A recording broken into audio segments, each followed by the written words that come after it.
The last time we met, I mentioned that I just moved from New York to LA. I want to talk a little bit about the differences between New York and LA, and I think that's mainly because I just got back from New York, a visit to New York.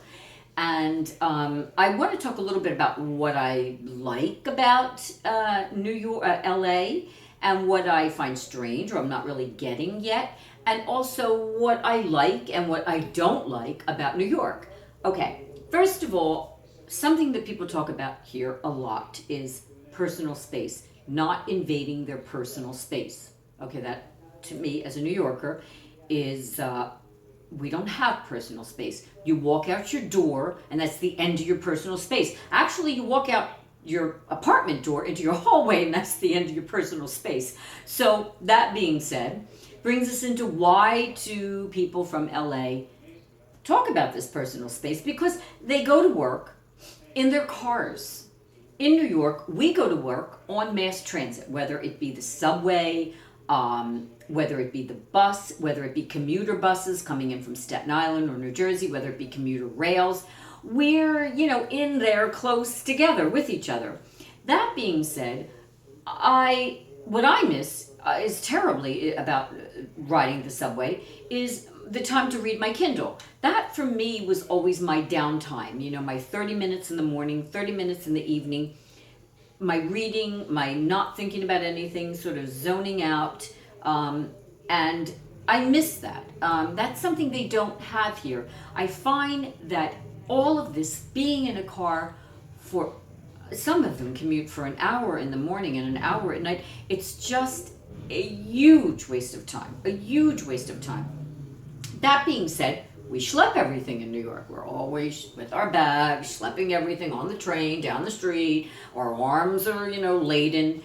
And here they don't. Here they have their cars. You just have to remember to always have your bags in your car because here you pay for bags. You need a bag, you pay for it.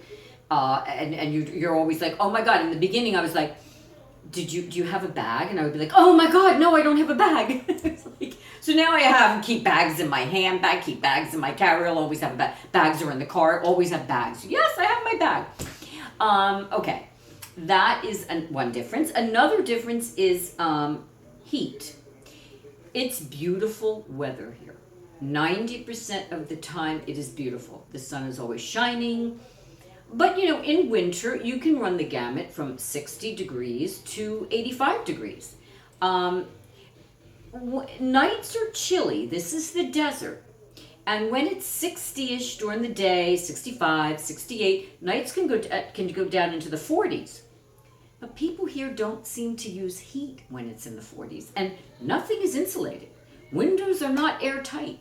So it's cold, and I don't understand it because they all seem to, maybe their blood changes when you're here for a while, but nobody seems to be cold. Everybody seems to think it's okay that they don't use heat or they don't turn the heat on, and when you do turn the heat on, it's lousy anyway. It's not really heat, not as we know it in New York. In New York, you walk in the door and the heat slams you in the face. Some apartments I've had, I couldn't get from the door to the window quick enough to open it. But anyway, I miss that heat. Although I love the sun and the heat during the day here. Okay, that being said, I remember what it's like in the wintertime in New York to have these long, long, long, gray stick trees winters that go on from the fall to the winter to the spring. It's forever and it's torture.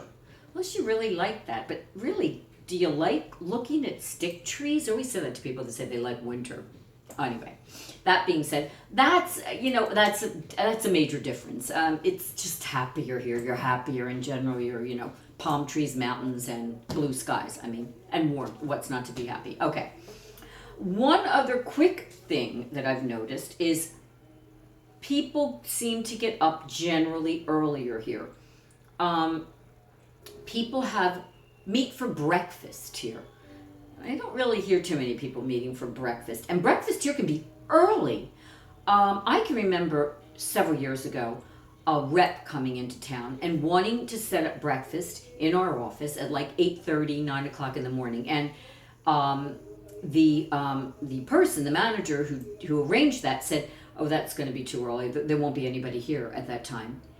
You have to come like 10 o'clock by the time the employees get there and the independent contractors get, and everybody gets in and settled. 10 o'clock is more like a normal time for breakfast. So as you see, there's the differences too. That being said, I mean, both cities have great things to offer. I think that if you can put up with no personal space and miserable winters, long miserable winters, and the subways, which I dearly miss. Then New York, and then if you want, if you can put up with long hours in your car, a lot of time in your car, you have to have that love for your car. And being chilly in the mornings and chilly at night because the heat doesn't work right, but having beautiful sunlit days and looking at the palm trees and it just being a joy to be outside, then it's LA. So I mean, there's good things, there's bad things about each city. It would be best if we could be bi-coastal. If we were all rich and we could have a place in LA and a place in New York, then we'd have the best of both worlds. That being said, life is made up of small comings and goings, and for everything we take with us, there is something that we leave behind. Until next time.